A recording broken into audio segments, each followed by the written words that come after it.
Hello दोस्तों, नमस्कार। अभी की सबसे बड़ी खबर आ रही है, जहां पर खालिस्तानी आतंकवादी निज्जर को लेकर बहुत बड़ा खुलासा हुआ है। दोस्तों, ग्लोब एंड मेल की रिपोर्ट से पता चला है कि निज्जर ने आतंकवादी प्रशिक्षण शिविर चलाए हैं। जी हां, पाकिस्तान का भी दौरा किया था उसने और खालिस्तानी आतंकवादियों से संपर्क बनाए रखा था। बताएंगे इतना बड़ा खुलासा। वाकई में अब कनाडा को घेरने में भारत को बहुत बड़ी सफलता हाथ लगी है। तो वहीं आपको बताएंगे, अफगानिस्तान में घुसकर पाकिस्तानी सेना करेगी बहुत बड़ा ऑपरेशन, खाली मंजूरी मिलने की है देरी। बताएंगे तालिबान पर बड़ा एक्शन लेगा पाकिस्तान, भारत की तरह करेगा सर्जिकल स्ट्राइक। चाइना के धमकी के बाद पाकिस्तान उठाने जा रहा है ये बड़ा कदम। साथ ही साथ बताएंगे, आर्टिकल 370 रद्द होने के बाद पहली बार कश्मीर आया पाकिस्तानी डेलीगेशन। जी हां, बताएंगे क्या रहा कारण, क्यों आए हैं ये भारत। तो दोस्तों, सारी जानकारियां बताएंगे, एक से एक बड़ी खबर। लेकिन उससे पहले अगर आप भी निरंतर अपने भारत का समर्थन करते हैं तो इस वीडियो को लाइक करके, चैनल को सब्सक्राइब करके, बेल आइकन दबा के कमेंट में जय हिंद अवश्य कह दीजिएगा। तो बात करें पहली बड़ी खबर की, जहां ग्लोब एंड मेल की रिपोर्ट से पता चला है कि कनाडा के एक नामित आतंकवादी को कैसे बचाया। इसने निज्जर ने आतंकवादी प्रशिक्षण शिविर चलाए, पाकिस्तान का दौरा किया और खालिस्तानी आतंकवादियों से संपर्क बनाए रखा। आपको बता दें, 22 जून को ग्लोब एंड मेल ने खालिस्तानी आतंकवादी हरदीप सिंह निज्जर पर एक रिपोर्ट प्रकाशित किया है, जिसकी हत्या को कनाडा की संसद में 1 मिनट का मौन रखकर याद किया गया। रिपोर्ट में समाचार पोर्टल ने बताया है कि कैसे निज्जर न केवल आतंकवादी शिविर चलाने में शामिल था, बल्कि पाकिस्तान भी वो गया था। जी हां दोस्तों, ये पहली बार बड़ा खुलासा हुआ है कि वो पाकिस्तान भी गया था। कनाडा में नो फ्लाई लिस्ट में था वो। खालिस्तानी आतंकवादियों के साथ उसके संपर्क थे और वो भारत विरोधी गतिविधियों में शामिल था। हरदीप सिंह निज्जर एक विवादित व्यक्ति था, उसे भारत सरकार ने खालिस्तानी आतंकवादी घोषित किया था। 18 जून 2023 को एक संभावित गैंगवार में उसकी हत्या कर दी गई। हालांकि कनाडा सरकार ने उसकी हत्या के लिए भारत सरकार और भारतीय एजेंटों को दोषी ठहराया। उल्लेखनीय है कि मई 2024 में उसकी हत्या के मामले में गिरफ्तार किए गए 4 लोग लॉरेंस बिश्नोई गैंग से जुड़े थे। निज्जर एक सिख अलगाववादी नेता था जो एक अलग सिख राष्ट्र खालिस्तान की मांग का प्रचार करता था। वो सारे ब्रिटिश कोलंबिया कनाडा में रहता था और गुरु नानक गुरुद्वारा का प्रमुख था। जी हाँ दोस्तों, बता दो कि निज्जर भारत में एक अलग सिख राज्य खालिस्तान चाहता था। उसने बार बार भारतीय अधिकारियों के खिलाफ हिंसा और सशस्त्र विद्रोह का आह्वान किया। ग्लोब एंड मेल को 2021 का एक वीडियो भी मिला, जिसमें उसने सिखों से हथियार उठाने का आग्रह किया और शांतिपूर्ण सक्रियता को प्राथमिकता देने वालों की आलोचना की। ऐसे में दोस्तों, इस ग्लोब एंड मेल की रिपोर्ट ने बहुत बड़ा खुलासा कर दिया कि कैसे बहुत बड़ा आतंकवादियों का गिरोह चला रहा था यह निज्जर, और कनाडा उसको पूरे तरीके से प्रोटेक्शन दे रहा था। जी हाँ, नो फ्लाई लिस्ट में था निज्जर, उसके बावजूद भी कैसे कनाडा से वो पाकिस्तान गया, ये सोचने वाली बात है। दोस्तों, ये सारे मुद्दों को पॉइंट में रखकर आप लोग कमेंट में जवाब जरूर दीजिएगा और कनाडा पर आपकी क्या राय है निज्जर को लेकर बताना मत भूलिएगा। क्या पूरे तरीके से निज्जर को पाल रहा था कनाडा ताकि वो भारत में आतंक मचा सके? आपकी जो भी राय है दोस्तों जरूर बताइएगा। तो वहीं बता दे बड़ी खबर, अफगानिस्तान में घुसकर पाकिस्तानी सेना करेगी बहुत बड़ा ऑपरेशन, मंजूरी मिलते ही तालिबान की खैर नहीं। जी हाँ, चीन की धमकी के बाद अफगानिस्तान पर भी हमले को तैयार हो गया पाकिस्तान। आखिर किस खौफ में है ड्रैगन, आपको बता दें, पाकिस्तान और चीन की दोस्ती में सब ठीक नहीं चल रहा है। हाल ही में जब प्रधानमंत्री शहबाज शरीफ बहुप्रचारित चीन की यात्रा के दौरान ये शीशे की तरह साफ हो गया। पाकिस्तानी मीडिया ने ये यात्रा के पहले इसका खूब ढोल पीटा था, लेकिन जब शहबाज शरीफ लौटकर पाकिस्तान पहुंचे तो पता चला कि इस दौरे से देश को कुछ भी हासिल नहीं हुआ। चीन पाकिस्तान इकोनॉमिक कॉरिडोर यानी CPEC को लेकर तो खुद बीजिंग ने ही दूरी बनाए रखी। चीन के राष्ट्रपति शी जिनपिंग हो या फिर प्रीमियर ली कियांग, दोनों ने शहबाज शरीफ के साथ मुलाकात में CPEC की सुरक्षा का मुद्दा उठाया। रही सही कसर पूरी कर पिछले सप्ताह इस्लामाबाद के दौरे पर आए वरिष्ठ चीनी मंत्री लियू जियान चाओ ने, जिन्होंने चीनी नागरिकों को सुरक्षा न देने पाने पर पाकिस्तान को सीधे फटकार लगा दी। गौरतलब है कि इसके एक दिन बाद ही पाकिस्तान ने चरमपंथ के खिलाफ देशव्यापी अभियान चलाने का ऐलान कर दिया। जी हाँ दोस्तों, खुद के पाले हुए आतंकवादियों से परेशान होकर पाकिस्तान अब खुद ऑपरेशन चलाने की तैयारी में है। इसके लिए चीन की मदद ली जा रही है, क्योंकि पाकिस्तान में लगातार चीनी कर्मचारियों पर हमले हो रहे हैं। दोस्तों, अब यह खबर आ रही है कि पाकिस्तान सरकार तहरीके तालिबान पाकिस्तान के ठिकानों के खिलाफ ऑपरेशन चला सकती है। इसके लिए मंजूरी दी जाने वाली है। खुरासान डायरी पोर्टल के अनुसार पाकिस्तान सरकार सीमा पार आतंकवादी ठिकानों का पीछा करने और उन्हें खत्म करने में संकोच नहीं करेगी। जी हाँ, शनिवार को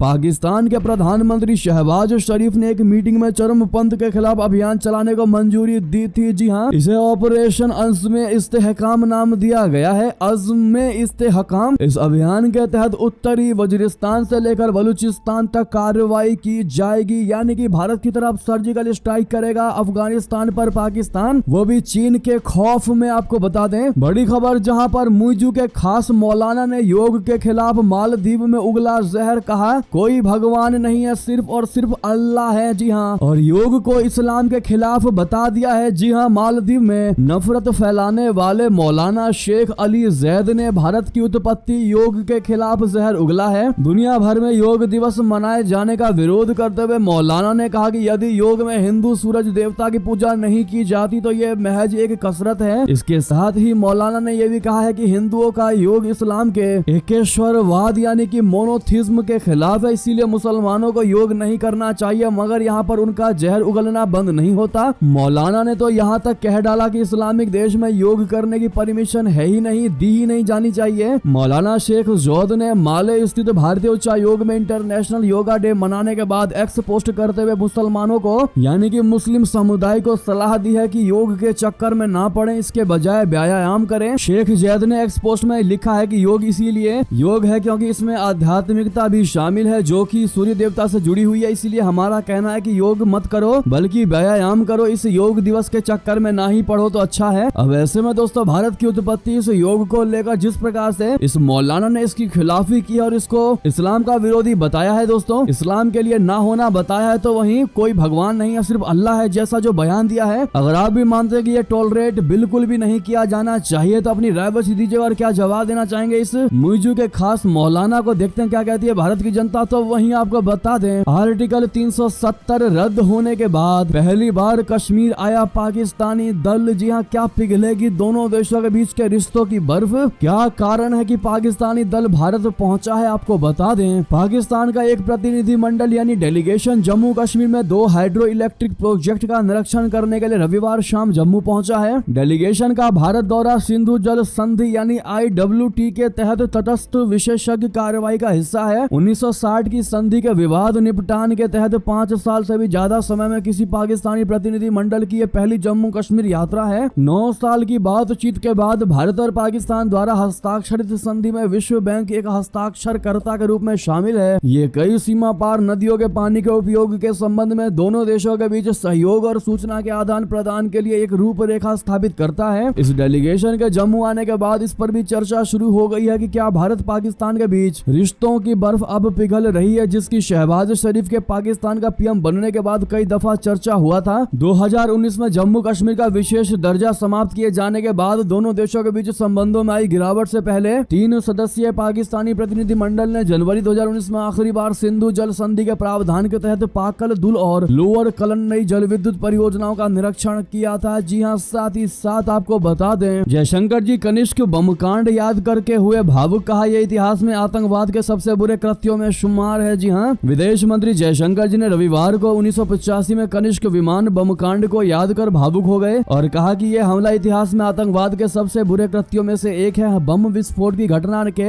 39 साल पूरे होने पर उनकी यह टिप्पणी कनाडा की धरती से खालिस्तानी चरमपंथियों की बढ़ती गतिविधियों के कारण भारत और कनाडा के बीच संबंधों में तनाव के बीच आई है। जी हाँ, मॉन्ट्रियल नई दिल्ली एयर इंडिया कनिष्क उड़ान संख्या 182 में 23 जून 1985 को लंदन के हीथ्रो हवाई अड्डे पर उतरने से 45 मिनट पहले विस्फोट हो गया था, जिससे विमान में सवार सभी 329 लोग मारे गए थे। तो वहीं आपको बता दें इतना ही नहीं, इस मुद्दे पर भारत ने जमकर कनाडा को कोसा है। दोस्तों जमकर 39वीं बरसी पर ओटावा पर बरसापना भारत कह दिया, कनाडा आए दिन करता है आतंकवादियों का महिमा मंडन। जी हाँ, भारतीय उच्चायोग ने 1985 में हुए इस बम हमले में मारे गए सभी लोगों पर 39वीं बरसी पर कहा कि आतंकवाद की कोई सीमा, राष्ट्रीयता या नस्ल नहीं होती, मगर कनाडा आतंकवादियों को आश्रय देता है। तो वहीं बता दें सेना को लेकर रशिया और भारत कर रहे हैं बहुत बड़ा समझौता, नाटो को लगेगी तगड़ी वाली मिर्ची। जी हाँ, रूस ने भारतीय सैनिकों की तैनाती को लेकर एक बहुत बड़ा कदम उठाया है। इस मंजूरी के बाद से दोनों देशों की सेनाओं के बीच ऑपरेशनल संबंध बढ़ेगा। दरअसल रशिया ने एक लॉजिस्टिक समझौते को मंजूरी दे दी है जो भारत के साथ सैनिकों की तैनाती के लिए काफी महत्वपूर्ण कदम है। इस समझौते के बाद दोनों देश एक दूसरे को सैन्य अभियानों में लॉजिस्टिकल सपोर्ट करेंगे। इसमें रिफ्यूलिंग, मेंटेनेंस और सप्लाई का प्रावधान किया गया है। रूसी मीडिया मीडिया का कहना है कि इस समझौते के बाद रूसी सैनिकों, फाइटर जेट और युद्धपोतों की तैनाती हो सकेगी। वैसे भी भारत और रशिया की दोस्ती किसी से छिपी नहीं है। भारत को MiG-29 और सुखोई जैसे अत्याधुनिक रूसी फाइटर जेट और हथियार मिलते रहे हैं और अब इस महत्वपूर्ण कदम ने दोस्ती को और मजबूत कर दिया है। तो वहीं आपको बता दें, जम्मू और कश्मीर के उरी सेक्टर में सर्च ऑपरेशन हुआ पूरा। मारे गए आतंकवादियों के पास मिले पाकिस्तानी सेना के लिए बने चीनी उपकरण। जी हाँ, जम्मू कश्मीर के उरी सेक्टर में पिछले 2 दिनों से चल रहा सर्च ऑपरेशन अब खत्म हो चुका है। एनकाउंटर में सुरक्षा बलों ने एक आतंकवादी को मार गिराया है। इस एनकाउंटर के जरिए यह बात सामने आई है कि पाकिस्तानी सेना के लिए बनाए गए चीनी दूरसंचार उपकरणों का इस्तेमाल अब भारत में आतंकी गतिविधियों को संचालित करने के लिए भी किया जा रहा है। उरी एनकाउंटर में सर्च ऑपरेशन में सेना को चीनी दूरसंचार उपकरण भी मिले हैं। पाकिस्तानी सेना के लिए बने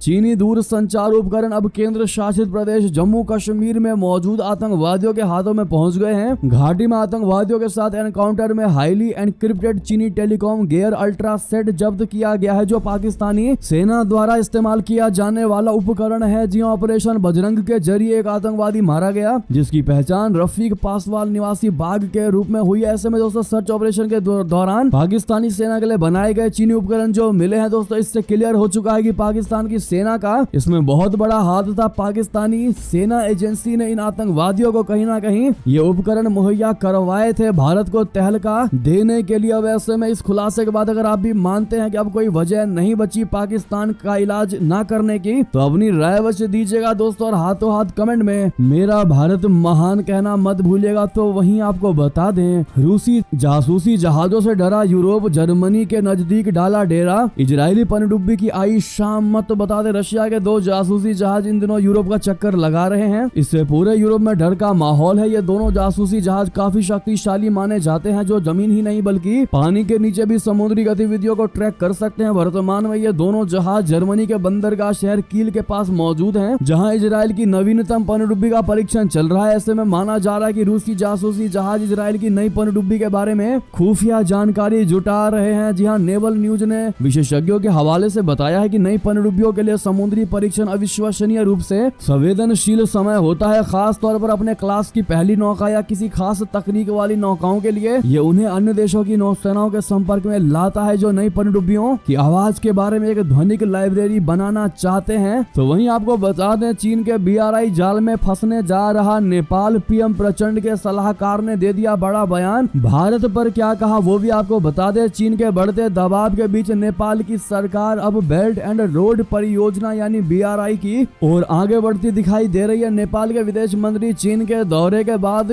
चीन को लेकर रुख में बदलाव होता दिखाई दे रहा है। नेपाल के प्रधानमंत्री पुष्प कमल दहल प्रचंड के विदेश मामलों के सलाहकार रूपक सापकोटा ने कहा है कि नेपाल को BRI की तरफ बढ़ना चाहिए और इसके तहत छोटे प्रोजेक्ट को चुनना चाहिए। उन्होंने कहा कि नेपाल BRI समझौते को क्रियान्वित करने के लिए इसे अंतिम रूप देने में जुटा हुआ है। नेपाल चाहता है कि विभिन्न प्रोजेक्ट पर हस्ताक्षर करने और उसका विकास करने के लिए समझौते पर हस्ताक्षर करने के लिए आगे बढ़ना चाहता है। नेपाली PM के सलाहकार ने काठमांडू पोस्ट अखबार से बातचीत में कहा कि चीन BRI सदस्य होने के नाते तकनीक के ट्रांसफर के लिए तैयार है। नेपाल में BRI प्रोजेक्ट के आगे ना बढ़ने पर उन्होंने कहा कि हमारे देश में बड़े प्रोजेक्ट को पूरा करने के लिए क्षमता है ही नहीं। उन्होंने कहा कि BRI के ताजा एक्शन प्लान में छोटे प्रोजेक्ट को भी शामिल किया गया है। जी हाँ, नेपाल को यह डर सता रहा था कि वो श्रीलंका और पाकिस्तान की तरह से चीन के कर्ज के जाल में ना फंस जाए। हालांकि अब चीन समर्थक KP शर्मा ओली के साथ मिलकर सरकार बनाने के बाद प्रचंड रुख में बदलाव आता दिखाई दे रहा है। जी हाँ, अगर आप भी मानते हैं चीन की तरफ नेपाल का यह प्रचंड रुख कहीं ना कहीं उसको गर्त में लेकर जा सकता है, तो अपनी राय बस दीजिएगा। तो वहीं दोस्तों आपको बता दें, हिजबुल्लाह की इजराइल से जंग की बड़ी तैयारी हुई तेज। बेरूत हवाई अड्डे पर उतरे रहस्यमय बड़े बक्से, मीडिया दौरा रोक दिया गया। बता दें, इजराइल और हिजबुल्लाह के बीच तनाव और बढ़ने का खतरा पैदा हो गया है और वे युद्ध के करीब पहुंचते दिखाई दे रहे हैं। इजराइल के प्रधानमंत्री बेंजामिन नेतन्याहू द्वारा रविवार को गाजा में हमास के खिलाफ लड़ाई का मौजूदा चरण खत्म करने और लेबनान के आतंकवादी समूह हिजबुल्लाह का मुकाबला करने के ऐलान के बाद अब तीसरी जंग की आहट तेज होने लगी है। इजराइल ने हिजबुल्लाह का मुकाबला करने के लिए और सैनिकों को अपनी उत्तरी सीमा की ओर भेजने की तैयारी शुरू कर दी है। जी हाँ, इस बीच बेरूत हवाई अड्डे का मीडिया दौरा रोक दिया गया है, जिससे आशंका यह जताई जा रही है कि हिजबुल्लाह इस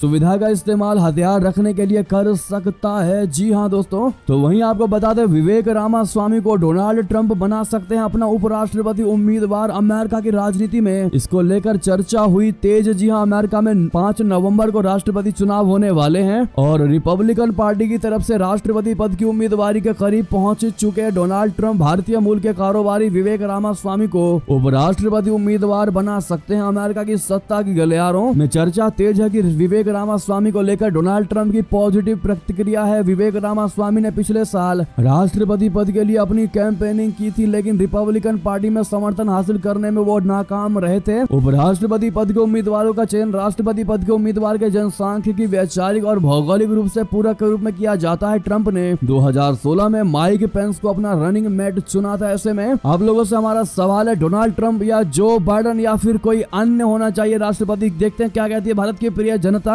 और दोस्तों साथ में वीडियो को शेयर भी कर दीजिएगा। बहरहाल ये देवी की सारी बड़ी खबरें आपको हमारी खबर कैसी लगी, आशा करता हूँ बहुत अच्छी लगी होगी। थोड़ी भी अच्छी लगी तो वीडियो को लाइक करके, चैनल को सब्सक्राइब करके, बेल आइकन दबा के कमेंट में जय हिंद अवश्य कह दीजिएगा। मिलता अगली बड़ी खबर में। आप सभी का बहुत बहुत धन्यवाद। जय हिंद, जय भारत।